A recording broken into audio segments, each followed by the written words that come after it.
Marvel fans, we've got some brand new details about the WandaVision Disney Plus MCU show, including a character that is said to be introduced in this show that will blow your mind.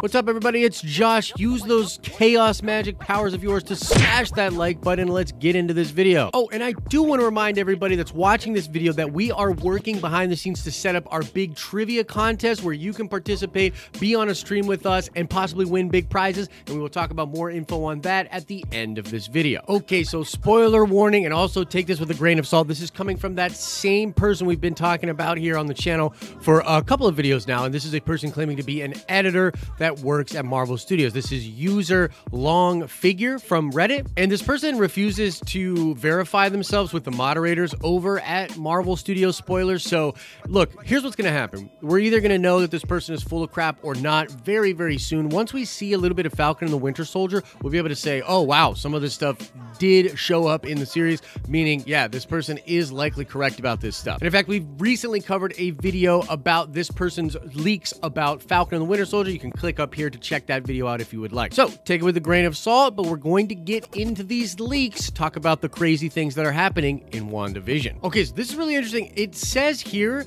that Wanda is actually going to be living with Morgan and Pepper Potts, that she's at the lake house and that's what she's doing. She's just living with them now ever since the events of Endgame. She's apparently depressed and she's watching I Love Lucy on television, and she falls asleep and enters a dream state in which she is in I Love Lucy with Vision, and that's what sort of starts this pocket dimension that she creates. It says here there's a scene in the Sanctum of things going awry due to both Wanda shifting her own reality, Steve Rogers creating an alternate timeline, and the effects of the snap. Doctor Strange is apparently heavily involved in the series, and Multiverse of Madness will be influenced by what Wanda decides to do in the show. He talks about how Monica Rambeau is going to be in the show, end up having the powers of Captain Marvel towards the end of the show. It says that Agatha Harkness will manifest herself into Wanda's reality as a neighbor, kind of portraying that classic sitcom nosy neighbor. However, around episode 4, she steals the twins, Billy and Tommy, to lure Wanda to her in episode 5. She isn't truly a villain on her own yet, but more of someone just trying to sway Wanda to go to the dark side. She tells Wanda she'd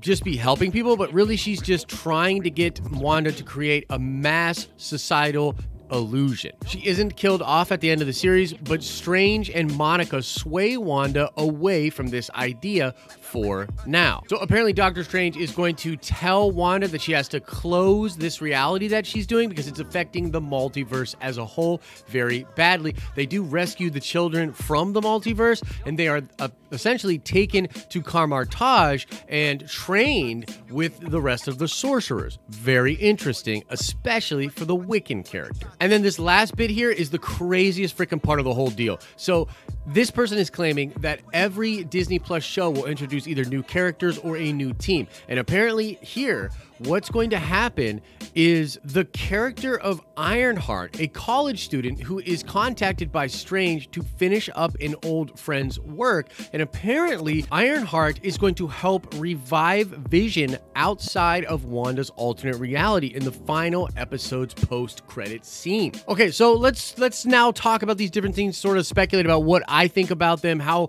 reliable I think these things are actually going to be. So first of all, I find it very interesting that she's going to be hanging out with Pepper Potts and with Morgan, right? Like girls' night at the Stark house now that Tony's gone. It's kind of cool, right? I think that's sweet. I love the idea of her sort of slipping into this through a dream and her sort of extreme chaos magic powers manifesting this reality. And she doesn't really even know that that's possible. Like, this is very cool. I also love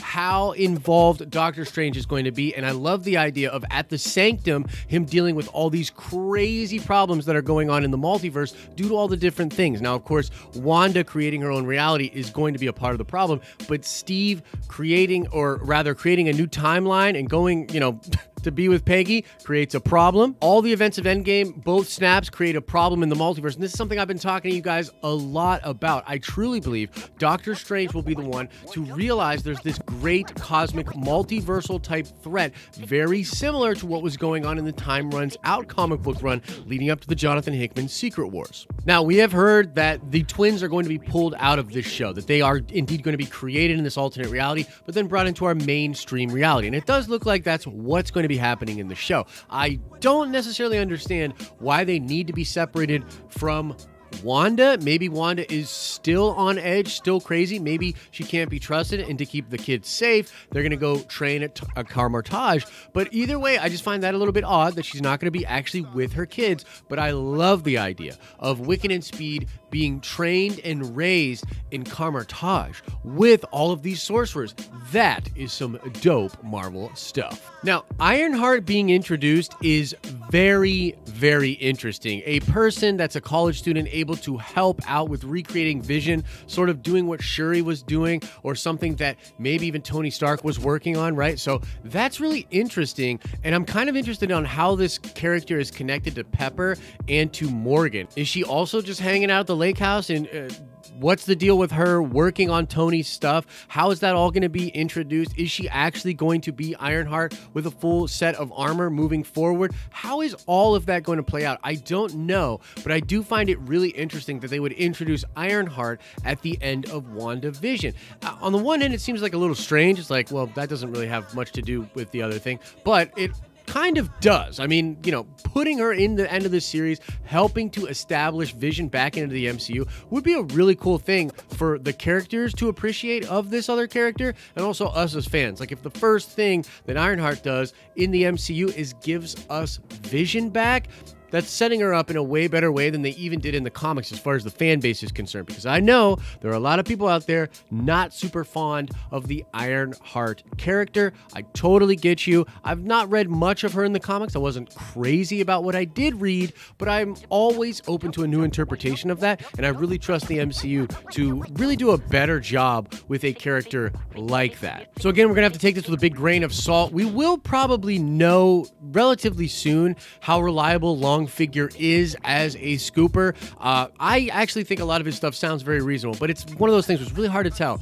Is this someone that's just really smart at picking out things that are sort of corroborated out there and putting together a really good fake? Or is this person legitimately working at Marvel and has the inside track? We're going to have to see, and we'll figure that out very soon. But if we find out that some of the things he was talking about in Falcon and the Winter Soldier, like Steve's other academy, are ending up to be real, then wow, we're going to look at this scoop about WandaVision and be like, wow, this stuff looks like it's probably going to happen. So I definitely want to know what you guys think about this. Do you think it's true? Do you think it's fake? What would you think about these plot threads happening in the show? I think most importantly, what do you think about Ironheart being introduced in sort of a post-credit scene of the final episode? And what do you think in general of Ironheart coming into the MCU? I mean, it's kind of a big deal, so I want to know what you think about that in the comment section below. Now let's shout out Martin Phibbs. Indeed, the Mad Bomb story in Captain America was created by Jack Kirby. So shout out to you, Martin. And now let's ask another nerd card question before we get out of here. I want to know, what are all the different superhero names that Monica Rambeau has used in Marvel Comics? And I'll give you one. She was indeed Captain Marvel at one point, but she's had many other aliases. I want to know, what are all the superhero names of Monica Rambeau from Marvel Comics? Answer that question in the comment section below. And now let's talk some trivia, ladies and gentlemen. Yes, indeed, we are planning our big trivia contest right now. And what we are looking for from you guys is to set up our different competing teams. We're looking for teams of 3 and 4. If you already have a team in mind, you can email us, reach out to us on social media. The email is thedenofnerds@gmail.com. Or if you're just one person looking to find a team, you can also reach out to us and we will put you in touch with other members to try to formulate our teams. So if you're interested, get a hold of us. It's going to be a ton of fun, and we'll be going on for several different weeks. Click or tap over there for some videos to get lost down a nerdy rabbit hole. And as I always say, I hope you're having an awesome and a nerdy day, and I'll see you in the next video.